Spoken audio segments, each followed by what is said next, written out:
Good evening, folks. Episode number 2 of the Newton Arms TV, bringing you the best of community Newtonhill TV around. Not much competition. I'm with Mr. B. How are you, Mr. B? Very good, thank you. You are in the pub right now. You are actually on duty and working. Would you like to tell our lovely watchers and listeners why? Well, we have opened for 2 hours to sell the Atlantic Drift, the cask ale that we put on today. Awesome. With having a 4 or 5 day life, we're just trying to sell it quickly. Yeah, fair enough. Beer deliveries resume as normal tomorrow night, as we've said, though, I believe. Indeed. Excellent. So you'll be nice and busy again. Well, I've got a thing to show you that's been a bit of a disaster and a cool thing. Right, let's do the cool thing first. I have anonymously been sent. This is quite a thing I can't really wrap my head around. I've anonymously been sent some potential theme music for this. Like, we can actually have some music at the start and the end. I'm going to play you a little snippet. It's very rough and ready because this is an original piece. So, kicks in just now. Okay, so the folks who are doing it, they're still working on it apparently, and it's going to grow into a much bigger thing. So, I think that's really cool, don't you? Yeah. Brilliant. Enthusiastic as ever. Right, anyway, speaking of enthusiasm, I've had a disaster. And I'm not just talking about my hair. I'm talking about the fact that I recorded an interview with John from the pharmacy and Jamie from Skateraw Store, just round the corner. And here is a little excerpt just for you, Mr. B, of us just getting the chats ready and working out all the technical stuff. So here it is. Jamie, am I hearing you okay? Yeah. Well, I can hear you. I don't know if you can hear me. Yeah, it's Pretty good, yeah. Yep, so all good. And then when I actually press the button to start the mark for actually doing the video recording, here's what I got. Oh dear, gremlins. Pure black screen all the way through. So That's what I'm okay, going to is do, is in a terribly unprofessional way, is rather than re-record it, because those folks were lovely for giving their time up, I'm just going to put like a picture of them up and a picture of them up. So I'm so sorry, folks. I'm learning all this. I've never done anything like this before, and I haven't got all the equipment that like a studio has or anything, and I've recorded the wrong thing. Hopefully it'll be the only time I ever do it. Okay, on the line I have from Newtonhill Pharmacy, it's John. Hello, John. How are you? I'm very well, thanks, Rob. Yourself? I am, well, slightly stressed because, as you know, we've just had 15 minutes of technical issues, which is the standard with video calls these days, but also here, not having any technical issues. Jamie from Skateraw Store. Hello, sir. How are you? Doing? The question is, I just wanted to check in with both of you, see how things are. Jamie, if it's all right, I'll start with you. The shop's kind of closed just now then, I presume, is it? Yeah, pretty much. We're, as far as normal sort of opening hours, it's closed, but we're doing two days a week where we're offering collections, so we can do as contactless a service as possible, but it's just not feasible to do it. We could technically be running it as a takeaway enterprise, but we don't feel comfortable doing that with the current guidelines. It just didn't feel. There was a couple of days there before the end of the lockdown came into effect that we were sort of looking around and we were just thinking, even though we're offering takeaway only, there was too many opportunities for people to mingle, and it wasn't the right thing to be doing. Exactly, and that's the same for us at the pub. It was exactly the same thing. Technically, we could be doing takeaway, but the logistics of trying to keep people apart, it's... And I think, I've spoken to a few other coffee shop owners that I know, and, it's a sort of moral decision as well as anything, not to sound too, self-righteous, but it was a moral decision as well. You felt like you had a responsibility to stop. Yeah. John, what about yourself then? I know you're not actually based at Newtonhill just at the minute, but obviously you've been heavily involved with all the changes going on. How's things been at the pharmacy? Well, very different. And I don't think anybody who has worked in pharmacy for a lot more years than me has ever seen a situation like that. We're obviously really, really busy. I guess slightly fortunate that we can work as normal. We can go out to work and we can do that, because a lot of people are sitting at home, probably been driven slightly insane. My neighbour the other day said, "Oh, you're the lucky one, you can escape." So from that point of view, we can get a house, and we're doing our best to provide a service. Things, fortunately, have calmed down a little bit. The last 2 weeks up until this week were just crazy, as you can imagine. Well, I was going to ask. Worried about their prescriptions. Yeah, I was going to ask about that. Is it people thinking, "Oh my God, I'm not going to be able to get my prescription. I must get it in now," or was it something else? The assumption is it's like the people that have brought enough bags of flour to last until 2025. Yeah. It's the thought that the pharmacy might close, they won't have their medicines. I mean, people who had got 2 months' supply of medicines 2 weeks ago asked for another 2 months' medicines. And I mean, it's understandable. I can understand why they do that.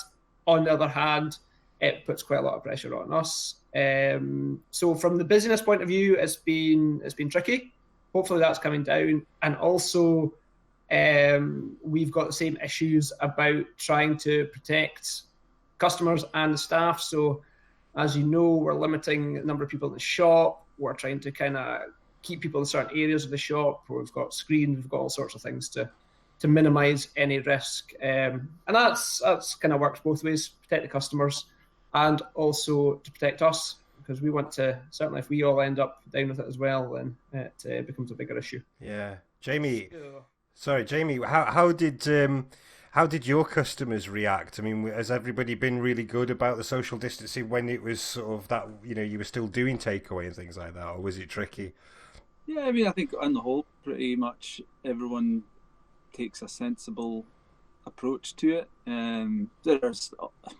There's obviously people who think it's all a bit of overkill.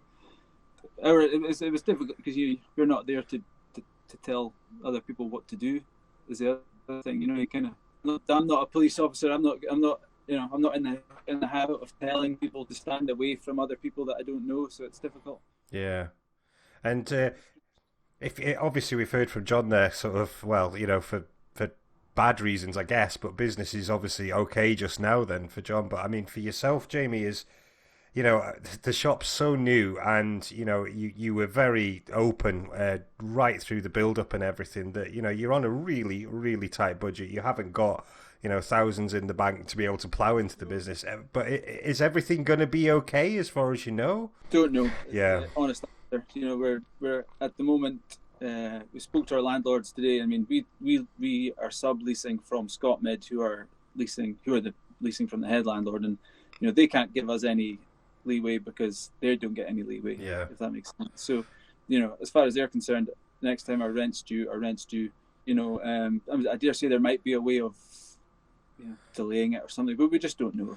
Is the honest answer. Yeah, and you've got all this on top as a young family as well, isn't it? And it was funny. Well, it's funny in a sick way that we were just talking about how we just sort of got to the point where we'd covered all the startup costs and we were sort of clean slate at the end of February there, and then this happens. But I am quite sure if it ever got to the point of things looking really difficult for you, there would be plenty of people in this village who would want to support you. I mean, they already have been. To be honest, we're not sitting here. We're not going to pretend that they haven't already. The response has been quite amazing. I mean, John, you'll speak to this. I'm quite sure the community of Newtonhill is quite something at times. It is it's a bit of a cliche, but it is a proper village community, isn't it? Absolutely, yeah. We've had a couple of, just under normal circumstances, we have a great response. But in the current circumstances, we've had a couple of things.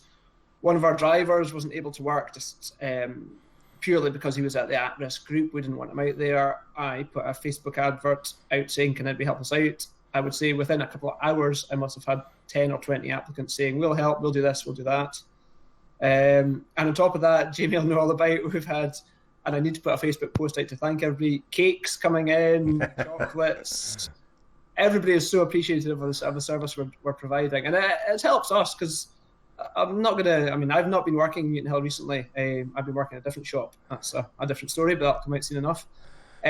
But the girls and boy Noah that's there just now as well, they're working really hard, and you get to the end of the day and you're done basically. Yeah. So for just this people saying a thank you, a Easter egg, a chocolate, whatever it is, even words is really appreciated, because it just makes you feel that actually you're knocking your pan in, but actually people appreciate what you're doing. Yeah, I noticed you had to close at lunchtimes, and you were quite honest about it. You know, you need time to just.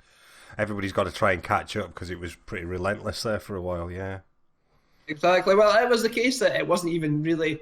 We're still only having about 15 minutes to eat that lunch. It was just to catch up and keep on top of things. Yeah. That'll probably be reviewed in the next couple of weeks. Hopefully, things coming back, we can get back to normal and have it open right through. But I think in the short term, we'll keep it like that. In the coming weeks, I suspect we'll get back to normal hours, hopefully.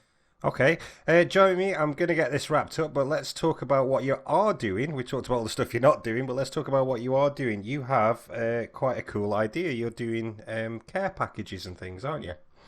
Yeah, well, as much as people don't need carrot cakes and brownies and, things like that, I think people genuinely are saying that's what they're looking forward to. They need something to keep them, give them something to look forward to the weekends and stuff. So yeah, on a Saturday and a Tuesday, we put up information on Facebook of what we were making. Yeah. People can send us a message. We arrange payment either contactless when they pick it up or via bank transfer or whatever. And it's just a way of us we're managing to cover basically our bottom line, which is what. If people want to find out about that, I presume, is Facebook the place to go? Is there anywhere else they can find out what's... And our Instagram. Right, perfect. And both Skateraw Store is the... Yeah, Skateraw Store, yeah, I should say that. I don't know if I've actually said Skateraw Store clearly enough. And when we first opened up, the plan was always to have it be part coffee shop, part village store, general store, right? Yeah. But just lack of finance and just lack of time more than anything, we just focused on the coffee shop, because that was the thing that was going to get us back in the black. And so this is sort of making us go, well, actually, we're going to, we're looking at trying to get vegetables. We're looking at trying to get flour, things like that we'd always intended on doing, but just hadn't had a chance. So in some ways, it's helping us do what we didn't originally intended to do. I remember you put a post on Facebook. It was just when the panic buying at Tesco was just going mental. And you put a post on Facebook saying, we've got eggs coming in this afternoon, right? And my neighbour, hi Michelle, 2 doors down, she went past my house holding up eggs going, I've got eggs! She was so delighted. Times where Anna puts a post up on Instagram, within 5 minutes, there's 2 cars outside the door with egg boxes. That's just fantastic. But good, Yeah, John, your delivery service is something to mention, of course. Go for it. It is. We obviously do free prescription delivery service. We have been under huge pressure over that over the last couple of weeks, because, as you can imagine, a lot of people are looking for deliveries, people that are isolating, things like that. So we certainly offer a service. We endeavour to deliver it, pardon the pun, but we would at times ask if people who don't normally get delivery have somebody that can come in to do that. But 100%, if people need things delivered, if people can't leave the house or they normally get delivered, we will get this drugs to them. So if they're stuck, if there's any issues, just give us a phone and we will get their deliveries out to them. Wherever they are, we do from South Eastern Haven up north, nearly as far as Aberdeen, actually. So wherever you are, give us a phone and we can get delivery. And once things calm down, hopefully we can get back to normal. But we are under a bit of pressure with delivery service, but we will make sure nobody will be stuck. I'll promise you that. Yeah, we're all adjusted to the new normal. You've got kids to sort out and all that. So let me start that again. Let you go and get on with that. You're both doing sterling work. I really appreciate it. A huge part of the village, as and that's why I was really keen to get you on. So, gentlemen, thank you both for your time, and we'll catch up with you in a couple of weeks, no doubt. Thanks for having us. Thank you. Bye for now. Cheers, Rob. Bye-bye. Right, so yes, anyway, thank you very much again, John, and to Jamie there from the store. I'm so sorry that I couldn't record the video properly again. It's my fault completely. I'm stupid. I will do better at this. I promise. Tomorrow night, we've got something pretty cool lined up, but I don't want to say it is in case I can't get everybody together to sort it all out, but I'll let you know online tomorrow as soon as we can about that. Saturday, we're looking to do a whole load of things. We're probably going to try and do this live on Facebook so people can join in. Again, as you've seen, technical issues, got to work all this stuff out. Mr. B, you do not have technical issues because I believe more cartons arrived, so you will be able to sell beer Friday night, Saturday night, possibly even Sunday as well. Yep. Awesome. You're very good at this. Right, would you like a joke? If I say no, you'll tell me anyway. So, yes, please. What has 2 butts and kills people? What has two what? Butts. I don't know. An assassin. An assassin. Assassin. Yes, that's up to your normal standard. Yep, very good. Right. We'll see you tomorrow, everyone. Bye. Bye now.